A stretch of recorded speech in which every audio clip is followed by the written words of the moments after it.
Olá, aqui na minha frente tem um chaveiro da BMW. Nesse vídeo vou mostrar como trocar a bateria do chaveiro. Para começar, prepare uma chave de fenda, uma ferramenta como esta. Agora remova a chave manual e insira o chaveiro aqui, porque é aqui que está a bateria.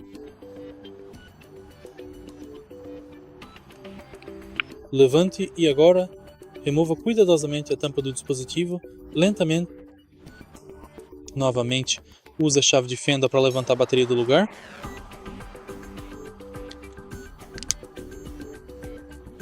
Não se esqueça de montar tudo de novo quando terminar. Se achou este vídeo útil, deixe seu like, comente e inscreva no canal.